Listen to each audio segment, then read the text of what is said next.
Ombudsman Republik Indonesia melakukan tinjauan di gudang Bulog Batu Ampar Batam pada Selasa 25 Juni 2024. Dalam rangka memastikan penyaluran bantuan pangan berjalan lebih baik, Ombudsman memberikan 3 catatan penting.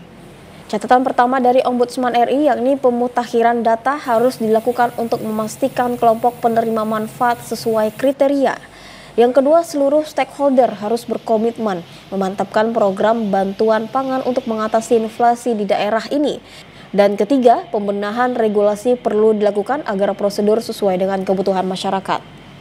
Anggota Ombudsman RI YK Hendra Fatika mengatakan pemutakhiran data harus dilakukan sebulan sekali. Masyarakat harus dapat beras yang terbaik dari pemerintah. Sistem penyerahan bantuan pangan di Kota Batam sudah baik, namun masih ada perbaikan yang perlu dilakukan terkait surat pernyataan tanggung jawab mutlak atau SPTJM. Kami sudah melakukan monitoring ya di sini. Pada intinya, agar penyaluran bantuan pangan lebih baik lagi, maka Ombudsman Republik Indonesia memberikan 3 catatan penting kepada seluruh stakeholder pemerintah yang terlibat di dalam supply chain penyaluran bantuan pangan ini. Yang pertama tentunya pemutakhiran data. Jadi baik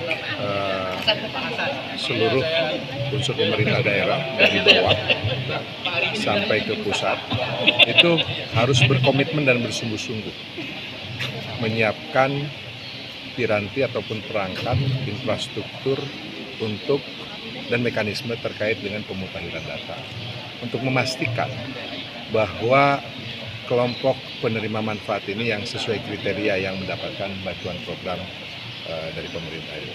Nah, yang kedua tentunya kami ingin lebih seluruh stakeholder harus sama-sama memantapkan program bantuan pangan ini dalam rangka penjaminan ataupun juga pengendalian inflasi di daerahnya masing-masing. Misalnya tadi di Kepulauan Riau ini bahwa kontribusi beras dinilai kecil, tapi kalau menurut pendapat saya pribadi sebenarnya nggak kecil. 4% itu besar, signifikan.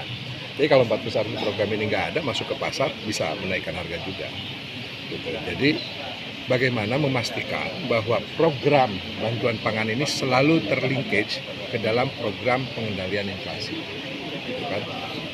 Dan yang ketiga tentunya adalah melakukan pembenahan regulasi untuk menutupi berbagai prosedur yang dirasakan masih kurang. Misalnya contoh tadi, kalau tidak ngambil itu berapa lama sih? Nah ini tentunya harus dipikirkan. Pemutakhiran data, masa harus 3 bulan sekali? Bisa nggak sih pemutakhiran data ini dibuat regulasinya misalnya sebulan sekali, sehingga updating itu terus terjadi setiap saat. Nah, beberapa hal itulah yang harus dilakukan oleh pemerintah. Dan yang paling penting, terlebih itu dari semua, baik itu perbaikan data regulasi, yang harus konsisten itu adalah mutu dan kualitas beras. Wida TV Kepri dari Batam mengabarkan.